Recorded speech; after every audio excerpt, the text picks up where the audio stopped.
Okay. So, welcome. Thank you for joining today. I'm Emily. I think I've met most of you, but my role in the college, I'm a professor in ILT. So I do like math education, teacher education stuff. And then I also, as associate dean, have responsibilities over both research and faculty success, which is kind of why I would oversee this process of fixed term track promotion. So I oversee all the faculty reviews, like you all submit annual reviews, tenure and promotion, fixed term track promotion, comprehensive periodic evaluation, 30 review, and the list goes on. So there's a lot, we have a lot of review processes. And this one's fairly new. So I'm excited to share with you what I know, and then of course, hear what your questions are about it, because as you all know, this has been kind of unfolding over the last few years, and things are being implemented kind of year over year that are new. And so I'm, like I said, happy to share what I know and then hear your questions and hopefully answer what I can. Before I start my little spiel here of just the general information, we do have a couple of folks that I asked to join because they were recently promoted. So we have Jen Sawyer and Becky Stortz is here too. So I'm just going to give them a second to just briefly introduce themselves, because as questions come up, and please feel free to drop questions throughout the session.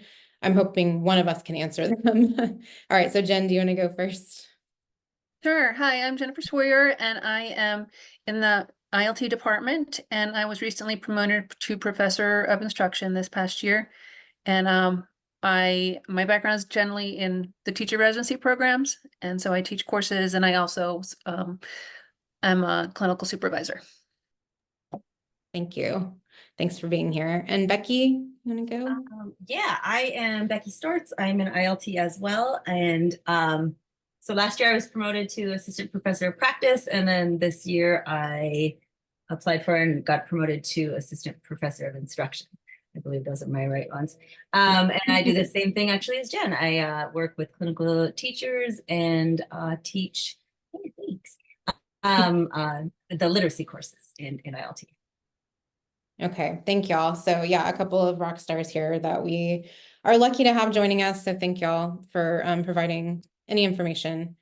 Okay, so I'm just going to go through first and talk about kind of, like I said, some general information. So I'm assuming that you all were able to attend the academic affairs info session, which is kind of the big overarching where they talk through the process of promotion. So like she goes through the, I'll go through the timeline again, but the general kind of like, here's all the stuff you need to submit, here's the general guidance, and then I'm going to talk a little bit more specifically about the college expectations.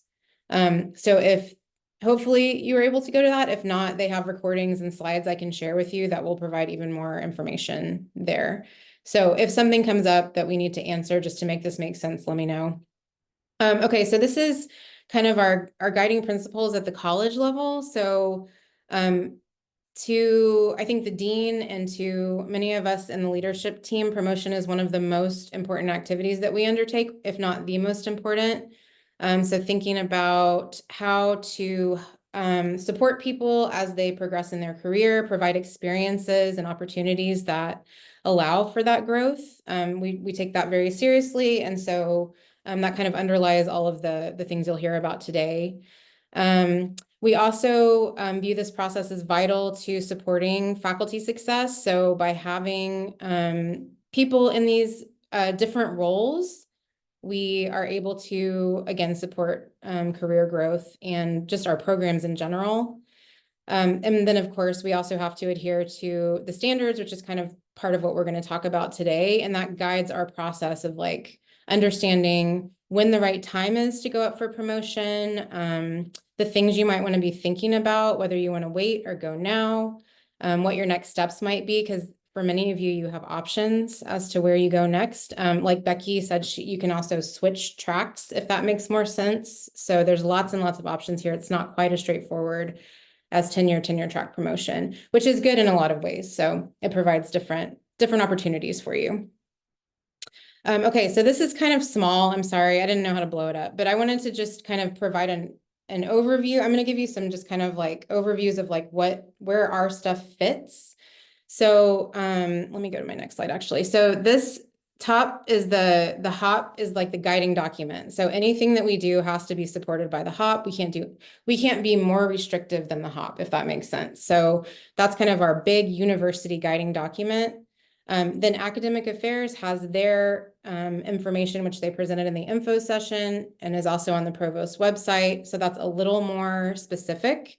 And then we have all of the college promotion and tenure guidelines. So of course, ours is the COEHD guidelines, and that's kind of what we're going to be talking about today. So all of this is kind of like nested in that larger HOP 2.5 is like the big guiding policy.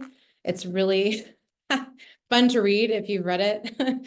It's a bit dense, just like the whole HOP. But if you have specific questions about like policy, that's where you would look. Our documents are more guidance in terms of the expectations for promotion. So hoping that makes sense, just to kind of contextualize what we're talking about here today. And then this is kind of an overview of the ranks and the titles. So some of you in the form I asked you to fill out to get the invite to this, some of you just had questions about like, what are the ranks and titles and where do I go from where I am? And this is kind of a general graphic. So from lecturer, you have to promote to senior lecturer, and then you kind of have options from there. So and I'll talk about what each of these mean in just a moment, but this is just general guidance for how it lays out and where you go next. So there's a real inflection point here after senior lecturer where you kind of have to choose where you're going to go. These are the minimums. So if you received, for example, the notification you're eligible to go up for promotion this year, that means you've met the minimum number of years in your current position, and that therefore you can promote. And this just the in between just indicates just what it looks like. So you have to be a lecturer for 2 years before you can promote to senior lecturer. I'm just going to jump around here, but you have to be an assistant professor of practice for 4 years before you can be considered for promotion. And these are minimums. They're not mandatory. Y'all don't have any kind of mandatory evaluation except here at the lecture. I think there's a max of 10 years, but I'm not sure that applies to any of y'all. So just to give you kind of a schematic here of what this looks like, it's kind of a lot of stuff, but just to give you an idea of kind of where you are and where you can go. So let me pause there for a second. Yes, Jerry. Oh. Appreciate that. This is really helpful. Thank you so very much. Wondering if you can, so if one's a lecturer, you have to be there for 2 years. Everybody who's received an email from Academic Affairs or the Provost office has been in that position for 2 years. Then they can go up for senior lecturer. Is that correct? Yep. Then they would go from senior lecturer to assistant, in my department, assistant professor of practice. Okay. And then they have to be an assistant professor of practice for 4 years before they can go up for associate professor of practice? Correct. Okay, thank you for that clarification. Yep, and that's these minimums are based on that HOP document. So that's not college imposed, that's just what the university does. That's what they say. That really helped me out tremendously. Thank you so very much. Good. And again, these are minimums. So like very rarely do we see, there are exceptional cases where someone promotes, like they're in a lecturer position, they promote to senior lecturer when it's time, and then immediately, since there's no minimum, like the next year they go into one of these. That's pretty rare, but it does happen. So keep in mind, these are minimums. It doesn't mean, oh, I met the minimum, I should go. It's more really, you should be thinking about, have I met the minimum and have I met the criteria, which we're going to talk about in just a moment. Any other questions about this right here? Good. I'm definitely not watching the chat. Okay, I don't see anything there either. Okay. All right. So this is again just an overview of kind of the series, the ranks that you can hold, the requirements. So this helped me kind of, well, I'm still learning about all the ranks too. But what you should be thinking about in terms of where you're going to go. So for the big distinction here, so I'm just going to go back a slide for a second. So here, when you're thinking from senior lecturer, like these two kind of get muddied for me. Professor of practice, professor of instruction, professor of research is kind of a different thing because that's very heavily research based. But if you're doing a lot of work with undergrad and grad in terms of teaching, field work, field supervision, that kind of thing, you're generally going to be in one of these two tracks. And the big distinction, it seems like, is that our professors of instruction tend to have a terminal degree. So a PhD in my field, for example, it depends on the field. Some fields have a master's as a terminal degree. But that would put you more likely to be in a professor of instruction. And then professor of practice means maybe you have some really rich experience in the field that it's like an alternate kind of qualification, even if you don't have that terminal degree. So that would be more professor of practice series. But both roles have similar kind of responsibilities from what I've seen across the college. And I think we're still kind of figuring out what exactly it looks like at each rank. So that's the conversation. That's going to be chair specific, I think, like what they envision for those roles in their department. So hopefully you're having those conversations with your chair to determine where you might go next. And then professor of research series, that's, is Dr. Lee here? He's our only one in that, in that series. But it's heavily research-based, huge percentage of research. So the expectations are different. You're engaged in different kinds of activities, but you must have your terminal degree for that one as well. Okay. Questions here? Okay. Questions? Getting through the basics. Oh, go ahead. No questions? Okay. All right. All right. So this is just what it's teeny tiny. This is the exact same information I just gave you. But this is from the academic affairs slide deck. I just wanted to throw it in here to remind you just, of what they say on top of what we say. So moving up one rank at a time, again, is really important to remember from that kind of flow chart. And you can seek promotion to the next eligible rank if the requirements, so we'll talk about requirements in a moment, and the time limits are met. Okay, so just a reminder there, and then a reference to the HOP policy. All right, so I'm going to get into the timeline here.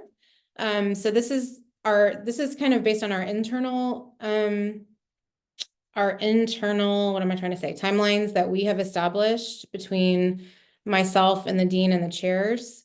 So, and some of them are driven by academic affairs, but this semester, the only thing you really need to worry about is submitting that form that indicates that you're planning to go up for promotion. So if after this conversation and a conversation with your chair, you decide it is time and you want to try to go for it, then you just need to get that form to me or to COEHD dean. I'll put that when I put the slides out too.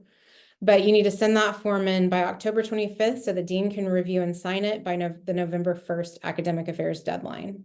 So that's all that happens right now. You send the form and your CV, and that's it.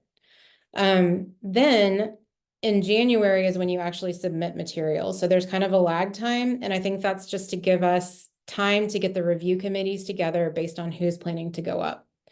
The way we have to design those committees, you have to have people of the rank that you're going to promote to. And so we have to kind of figure out how to piece those together based on who's going up. Okay, so that's why there's that lag time there. Then the review processes take place from when you submit in January. It goes through 5 levels of review, which I think Kelly Nash talked about in her session. Department, chair, just like tenure track, department, chair, a college review committee, the dean, and then academic affairs. So it kind of just goes up the chain during that time frame. There's a bunch of deadlines and stuff, but you kind of just let it go once you submit. So and then by May, you should have a notification of the outcome. So that's the general timeline.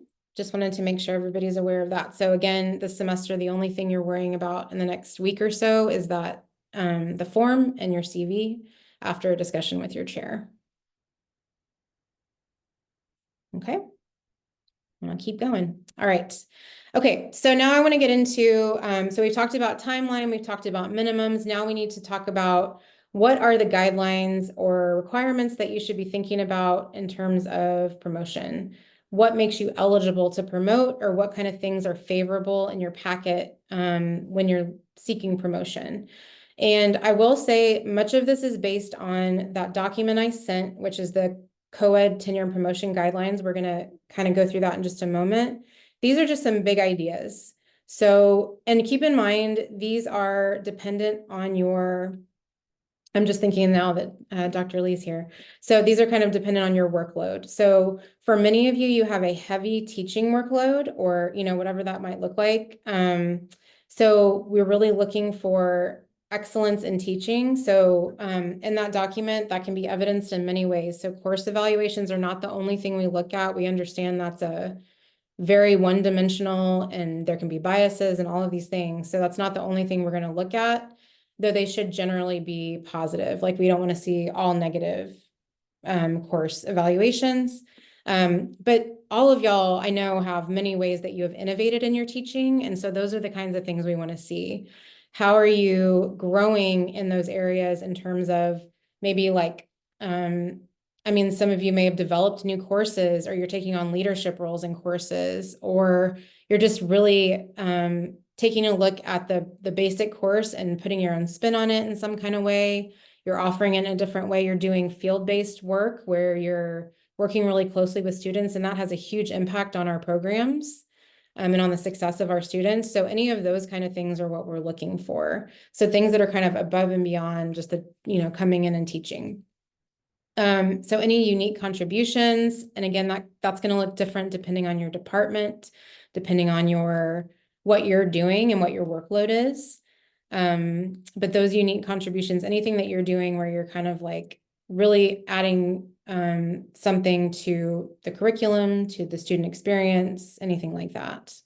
And then again, highlighting that progressive leadership, so that progressive record of achievement is really emphasized by academic affairs. So for example, if you're currently in an assistant role and you want to promote to associate, we're looking for growth since you became an assistant to now when you're an associate. So, and then same from associate to full, like what has changed that shows that really you need to be promoted to the next level, if that makes sense. So, and that, again, it's very dependent on your particular case and your particular department. So we can't be super prescriptive about that. Okay, so I want to, before we do Q&A, I'm going to stop sharing my screen. I'm on two computers, which is like really confusing me. Stop sharing. Okay, so what I'm going to do is pull up the tenure and promotion guidelines that I shared with you. And it's a really long document, as you know. It's too much to summarize, and I hope you have a chance to read through it to be more, because the other part of this is that you have to look at the guidelines and requirements for your particular rank. So for me to go through like for this series and then for that series and then for that series is kind of a lot. I mean, there is some overlap, but really what I want to do is just show you the resource, kind of hit the high points, and then we can answer questions. So I'm just trying to scroll to the right area so you don't have to watch me scroll here. Share again. And if you have any questions right now, I'm happy to answer those too. Here we go. Okay, so I am on page 22 of the tenure and promotion guidelines. So if you want to follow along here, I know it's kind of hard to watch me scroll up and down since it's a document, but I sent it. It's attached in the calendar invite too, if that's easier for you. But I just want to kind of talk you through what's being said here, and then the general guidance that's being provided. So this was, of course, developed by we called it a super committee in the college. Some of you were very involved in that, I know, and are very familiar. So this has been vetted all the way through the college. So it's kind of really been developed by faculty and then kind of approved all the way up the line through academic affairs. So that's where this document comes from. The whole first part is related to tenure track. And then this whole latter part is dedicated to fixed term track promotion. So this is kind of some of the things I mentioned before, just that we really are committed to supporting faculty professional growth. And that's the goal of this document, is to help understand what that might look like. It references that HOP policy that I keep talking about, and links to it here. And then talks about the different tracks. Okay. These are just kind of general, mumbo jumbo related to the regents role as well. Okay, this part then talks through the different ranks and series. So I would encourage you, depending on where you are, to read through that description to determine if it's a good fit, and then if your particular workload and responsibilities align. So you want to make sure, so for example, here in the Professor of Practice series, we are looking for largely undergraduate and graduate teaching. Typically doesn't require service, but there can be a service component, but very heavily teaching focused. Professor of instruction is also typically very teaching focused. And often there is more of a service expectation. These people typically have their terminal degree, so we might see things like supervising dissertations or co-chairing dissertations, theses, that kind of thing, serving on committees, etc. So if you have a little more service interest, that might be a better fit. And then Professor of Research, like I mentioned before, you're going to have a very large research percentage, if not a full research percentage, and your output will look very different. So your primary responsibilities are going to be, papers, grants, that kind of thing. So just research output.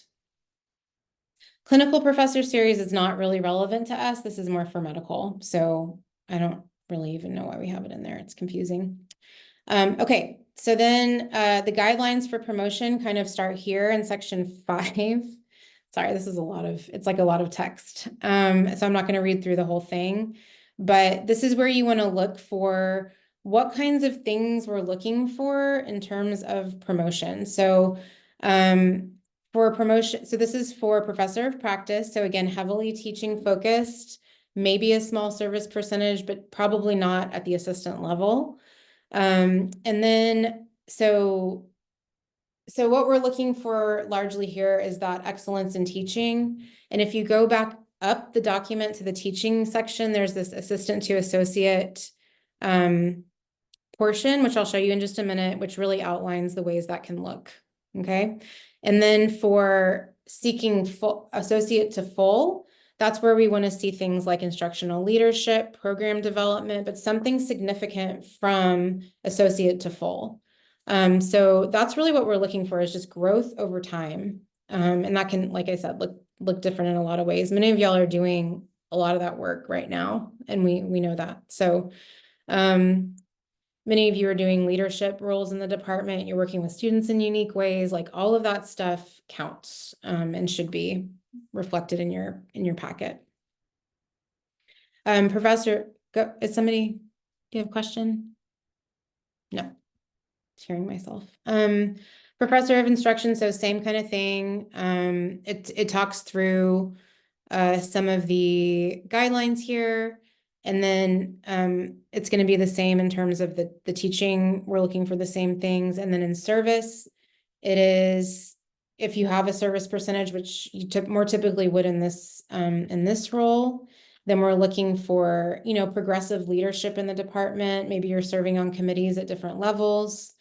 And those things are connected. So many times we'll see people who are like teaching in a particular area, and then they take on like a course leadership role in that area. And then maybe eventually they serve on like a university curriculum committee or something like that. So it's all connected. It's not just like random service, it's service that's connected to that teaching load that they have.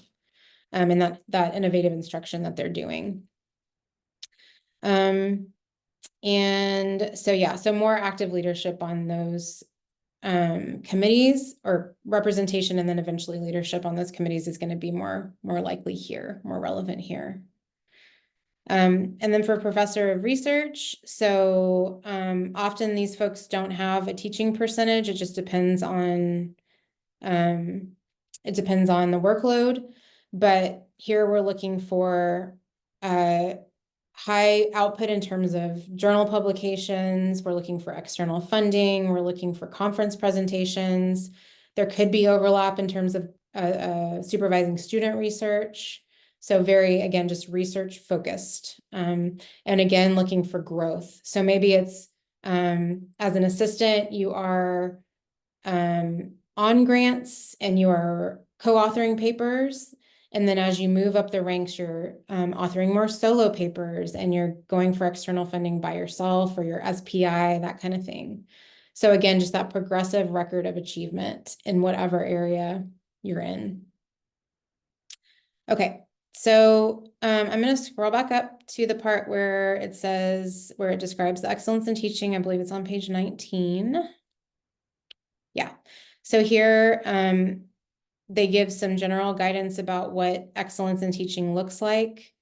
So peer evaluations are required for promotion. So you want to make sure if you're going to go up, you have one of those done by this semester. Course development, curriculum development. So there's so many things that are listed here, and there's like a whole thing above here too, which really talks through specifics. So these are all things that you can use as evidence for excellence in teaching.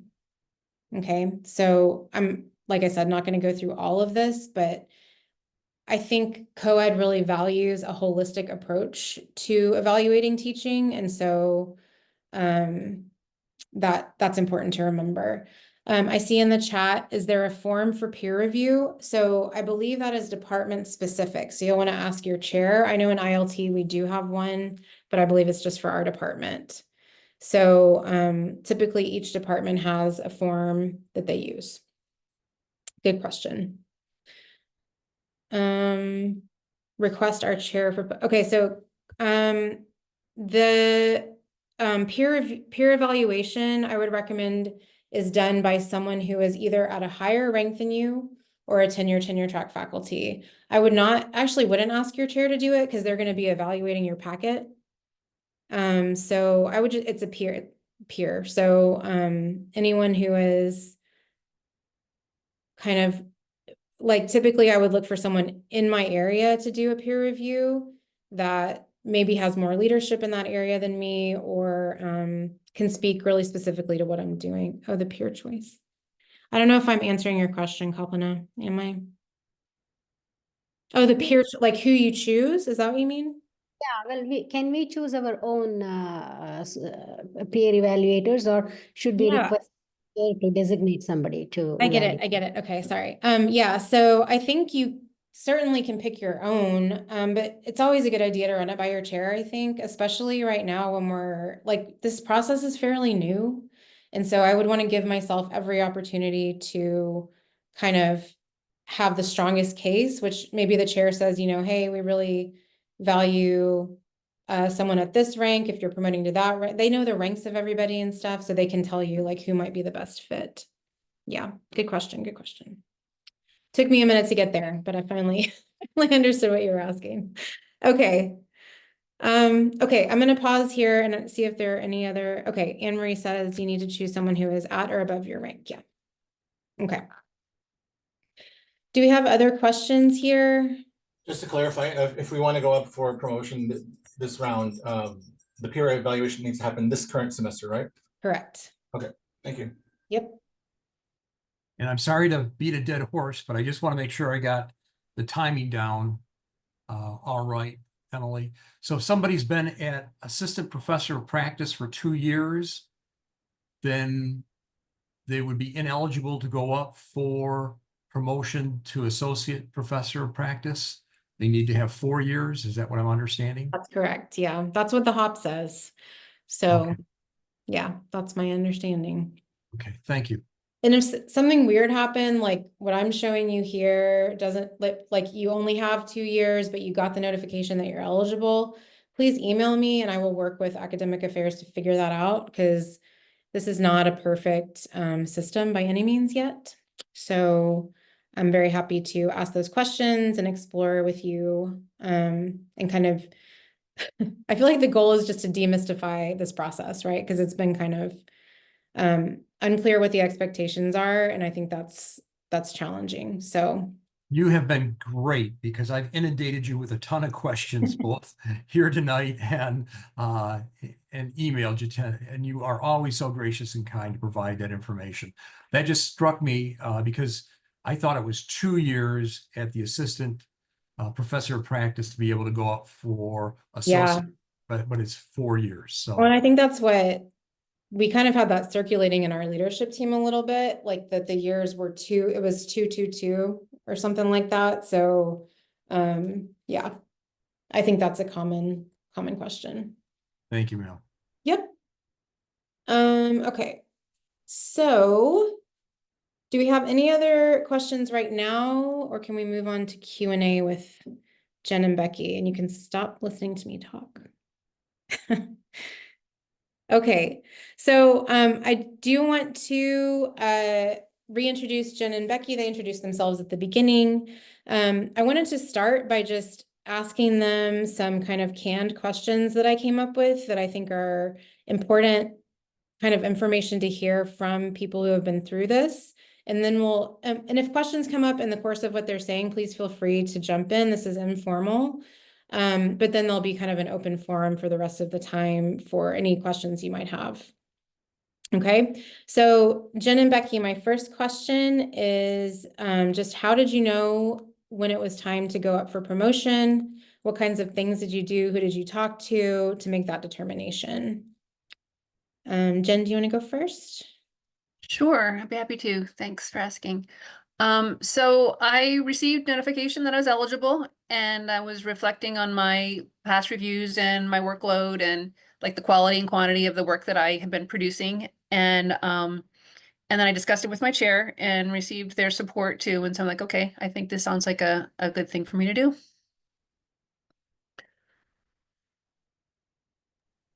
Okay. So, and then just to kind of push on that a little bit, what kinds of Sure. things in your own work did you feel like were? Well, I was looking at like what's required of my job, and then looking at what I would have been producing, and then feedback that I've been receiving, not only like from my students as well as like internal colleagues and external colleagues, and thinking, okay, you know what, I'm doing a lot more than would necessarily be expected for this position. So I think that you know, when you're looking at your annual review and you're like, yeah, okay, if I meant much more than the base. I've got all this other things that I've been doing. And so it sounds as though it's worth more than just a check mark on the like, yes, I did what I was supposed to do. I'm doing a lot more, and I'd like to share out that with others. Okay, thank you. Becky, how about you? Yeah, it was actually kind of similar. So I knew ultimately I kind of wanted this position. So I also was a little strategic about what I was doing. So I knew when my eligibility was ready for going from lecturer to senior lecturer. And so I made sure that, you know, I had all my dates and my, you know, forms. I knew what I wanted to do. So I kind of had that in the back of my mind, as well as kind of same as Jen. I knew that what I was doing was kind of above and beyond the qualifications, or not the qualifications, the requirements of the position. And I was very deliberate in making sure that I continued to do that, because, you know, I kind of knew where my goal was. And so then I did the exact same thing, talked to my chair and was like, hey, if this is what I want, where are the steps to get me there, kind of thing. And then, and of course, Dr. Ryan was very gracious. And then I came and harassed you up in your office and said, help me, what does this process entail? Because I kind of know what I want to do, but now I don't know the nuts and bolts of it. And so it was just really kind of a lot of information gathering, as well as being very clear of what I do, my duties, and then where they kind of, you know, there was a difference. And I was also very proactive in making sure kind of long term that I had steps in place to get me to where I wanted to be so that I would be eligible for the promotion. Okay, thank you. So yeah, I think that's really important. So the thinking about the planning piece, right? So what am I doing now? And then how is this going to look, you know, 2 years from now, 5 years from now, whatever, to get me to where I want to be. Yeah, awesome. Exactly. Okay. Any questions for them right now? Keep going. All right. So my next question is related to the promotion packet. Here, let me stop sharing my screen so you can see each other. The promotion packet. So what was the process of preparing the promotion packet like? Just any thoughts about that? Ruling. It's a lot. But I looked at all of the package requirements, all the different slides at the hop. It looks like you even have more information now than you did before. So that looks really, really helpful, seeing it all laid out like that. But then I arranged for the observation as well as the planning and feedback sessions with that observer. And then I just gathered and organized my artifacts. I think the organization is really important. So I was really looking at all my what I had to tell my story, you know, the instructional materials, presentations, publications, the contributions and resources, like everything that I've done through teaching and through research and through service at all different levels, like thinking, okay, not just in the classroom, but what have I done for the department, for the college, university, the community, professional organizations, like what's all the stuff that I have? And then looking to it at feedback that I've had from students and other colleagues, like surveys that I had, unsolicited emails from students. So just where I got all of these different items, just trying to put them all together, and then just thinking about items and documents that really demonstrated accomplishments and activities that went above and beyond the general requirements for the position. So just really gathering all of those things and thinking about any kind of artifact that might prove my point. Okay, thank you.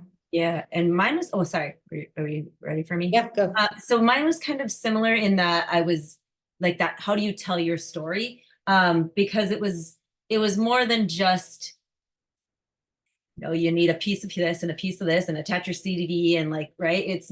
It's more than like, you know, it's 1 + 1 = 3 almost in some ways, because so I tried to make sure that I was explaining how it all worked together in a piece. So it wasn't like I just was working and doing teaching stuff, but in my teaching, I was also doing mentoring with my students, and I was also doing, you know, curriculum design, and I was also doing research, and I was also like all the parts went together.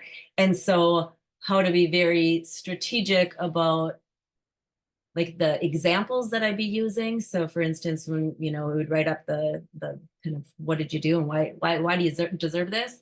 That the examples would showcase the holistic viewpoint of what that role entailed, so that it was a little bit more than just, yes, check a box, but it was, hey, how can it show me as a person that would be qualified for and hopefully be eligible to be promoted. Yeah. So yeah, that is I feel like that's the main goal, right? Is to tell your story. So like what is compelling about my case that shows the growth in these areas or the kind of excellence in these areas, and that has to be done. So I know when the academic affairs, they showed you the checklist of things, which whenever I see that, like for any case, it's like overwhelming, right? To see all that, but really it's just a matter of then, you know, kind of hacking away at it. But that, like the self-statement and things like that, really allows you to pull it together and kind of like, I always encourage people to just brag, like just say like, here are the things I've done, here is the impact that it's had. And then here's how it kind of all ties together for my growth in the area. Yeah, that's And great. actually, so there was a question in the chat that says, are full complete artifacts actually uploaded? Yes and no. There's a place where you can put something like, you know, an example of a unit or something that you've done that you're particularly proud of. I can't remember what exactly how it is. But what I also did something kind of in addition to what was required. And I did this because it's something I was doing with my students, is created a Padlet that was basically my portfolio of stuff as well. And so even if it was things that wouldn't have necessarily been attached as part of the portfolio, I did have all that stuff in there, and like I put the QR code onto it and the URL so that you know, kind of for additional stuff. For instance, like, you know, if I talked about my CV, you know, I'd written a couple of publications. I actually attached a couple of those publications into one of those Padlet chunks, and, you know, sample syllabi from courses, particularly courses that I was either, you know, lead instructor or had been really kind of integral in the redesign of. And so that, and then my parts kind of highlighted. So this is in collaboration. This is specifically what I contributed.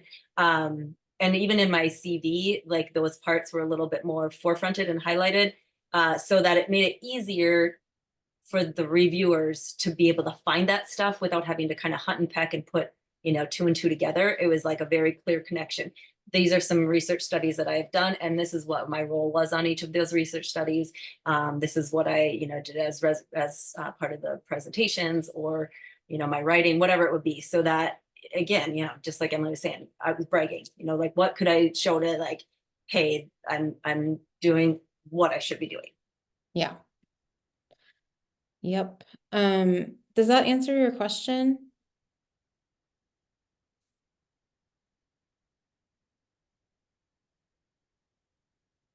Okay, yeah, she says yes. So, and just as a reminder too, this process takes place on digital measures. We have like 3 different systems, but this one's digital measure. So you're familiar with that from annual review. It's a little clunky in terms of like writing the narrative and uploading documents, but you do have to you do have the opportunity to do both. So to upload actual artifacts, if that's what you're asking. And then the question about, oh, Dr. Ryan answered it. Yeah, so you'll want to have an observation from, I think the general guidance, just to be perfectly transparent, is that you need to have an observation since your last review or promotion. But the best rule of thumb is to do it, I think, as close as you can to when you're going to go up. So if you're planning to go up in the spring, I would try to have one this fall, because that's going to be the closest to like what you're doing now, you know? Okay. I had one more question. Oh, okay. My last question for you two is, what advice do you have for people who are planning to go up? Okay, the first part is speaking with your chair, making sure that you have their support and guidance is really, really helpful. And really thinking through the artifacts that you could provide and being purposeful, like thinking, how does this specific artifact support my argument that I have met the requirements or gone above and beyond? And like, why is this artifact important for the reviewer to know? And how, you know, just how that relevance, yeah, I think is really important. Like, don't just add items for bulk and think I'm just going to throw all this stuff in there and let them figure it out. You know, really being purposeful in how you organize and having an organizational system based on the evaluation rubric so that you have this clear organizational flow to your statement and your portfolio presentation, so that you're kind to the reviewers, so that they don't have to work too hard to find the evidence that they need. Like Becky, I had started with a Padlet as well. Like it kind of helped me to organize and think what I had. And then, but digital measures too can be kind of tricky. So being strategic with how you use that, and just having a clear flow to everything, and being considerate about what do you want to emphasize in your statement, how you're going to present that portfolio, how you label your folders and files so that your materials are easy to access for the reviewers. So, like, because even with the Padlet, I'm like, well, maybe somebody's not going to really understand how the Padlet works. Like, I'm like, how can I make this as simple as possible? So I think I ended up not presenting the Padlet in my final thing the way I presented it. Because I'm like, I want people just to be able to see this and get right to it and know how these things are and how it's part of my story. But then also, as Emily was saying, just really be proud of yourself and your accomplishments. Like it's not a time to be too humble, but be purposeful with what it is that you're sharing. And I'm going to pass over to Becky. Thanks. Yeah, so in addition to all that great stuff, Jen, I also used my humans that are around me, in that I talk to people in all stages of this process. And even, like it is a transparent process. This isn't, so when you're doing your quals and you can only, talk to yourself, right? Like it's not that kind of process. So like talk to people, especially in the tenure track positions of the, like my literacy people. That's who I talked to. And I had them read my stuff and look through my stuff and ask, is this something that would help me? Is it useless? Is it useful? Like what does it look like? And I mean, even, people in this space, right? Like, hey, I'm doing this. I'm a little nervous because I don't know exactly what it, to look for and to do. Does this make sense? And you just as many eyes as you can have on it to see, is that something that, yes, this is necessary and adds as opposed to just, fluff. Yeah. And to that point too, I will say, one thing our dean has emphasized in both tenure track and non-tenure or fixed term track faculty cases is,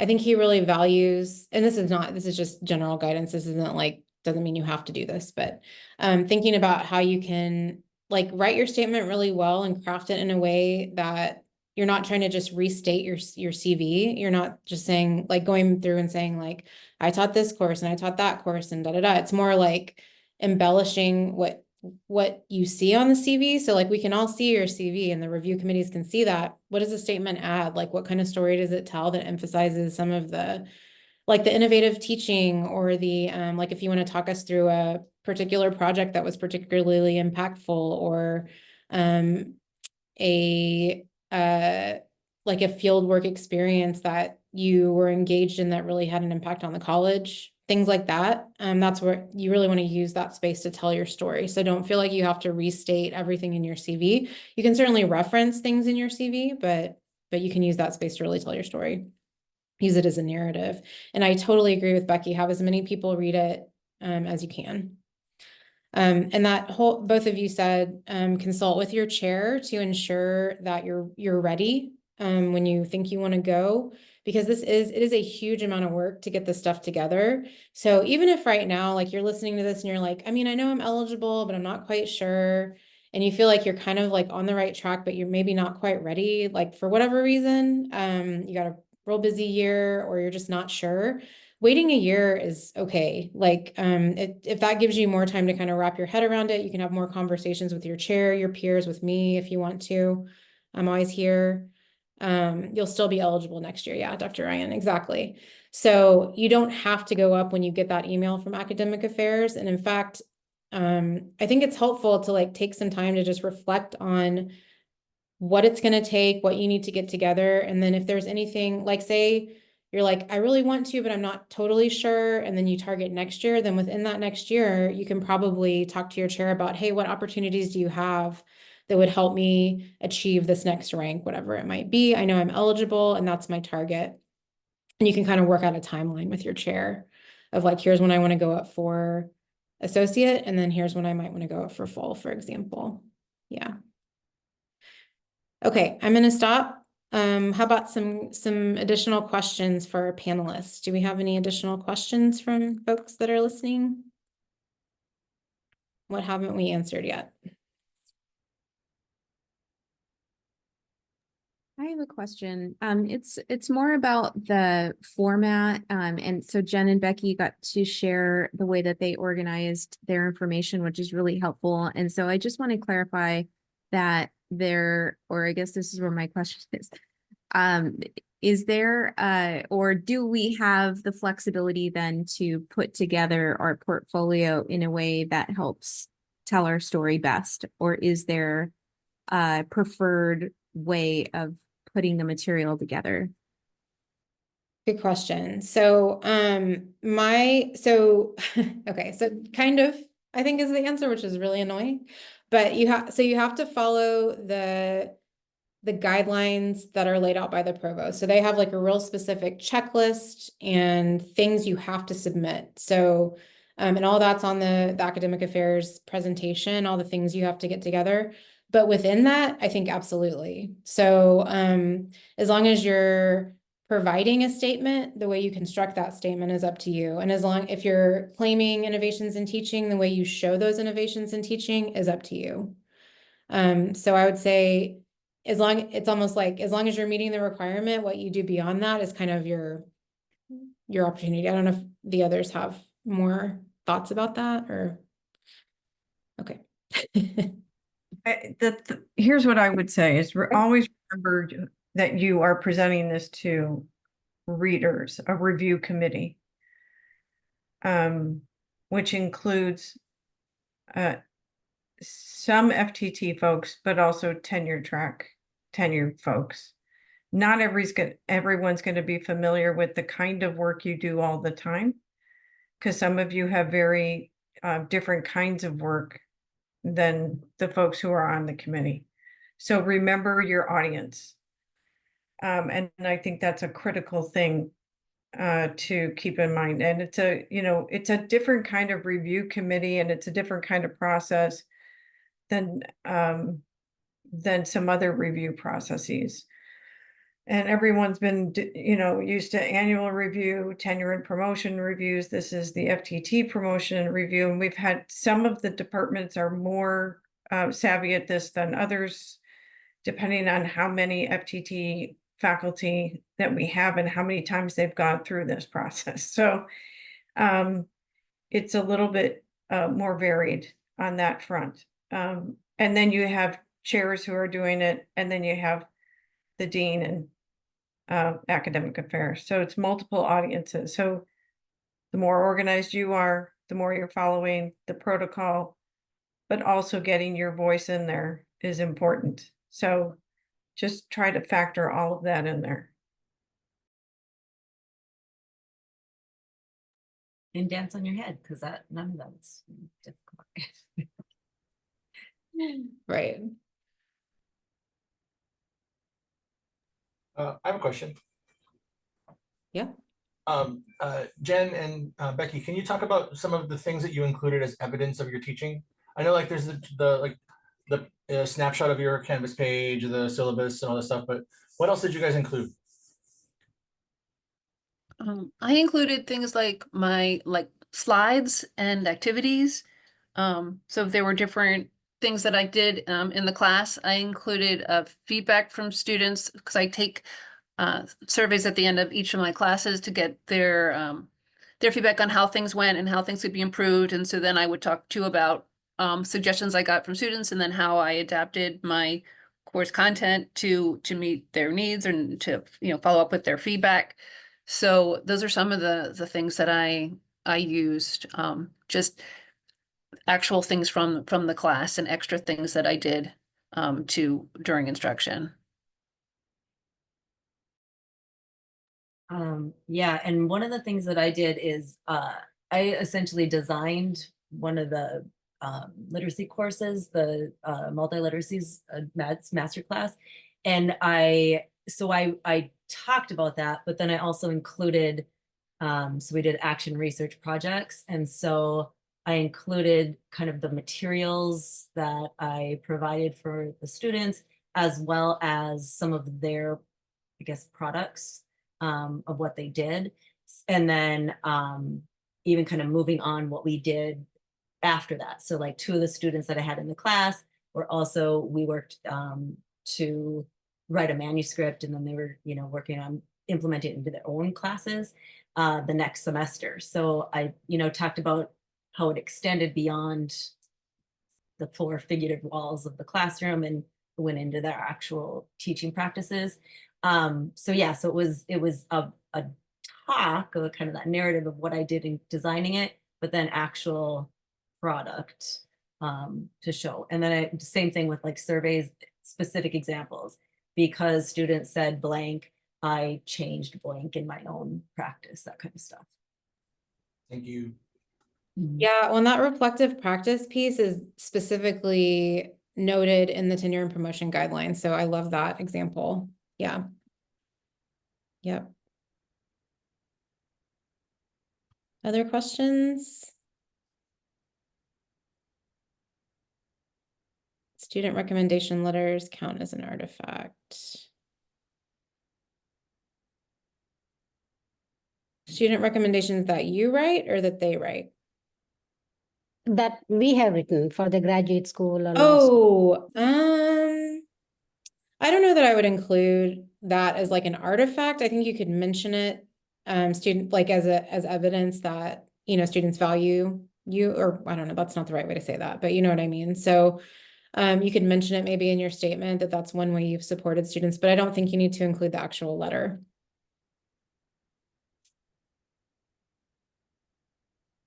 If you've done things like presentations with students or written papers with students or anything like that, I would definitely include those things.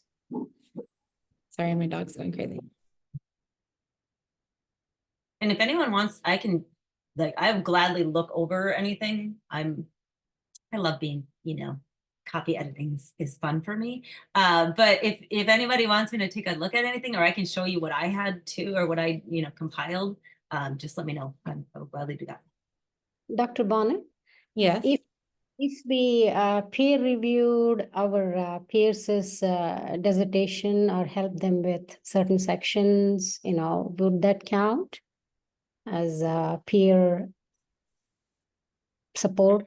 You mean yeah, I mean, I think again, you could say that in your statement. I don't know that I would include any artifact from that unless you were like chairing. Well, I would, even if you were chairing a dissertation, I wouldn't include the dissertation. Yes. Yeah, so, but I think you could definitely mention that as evidence of providing that type of Yeah. support. Thank you. Yeah.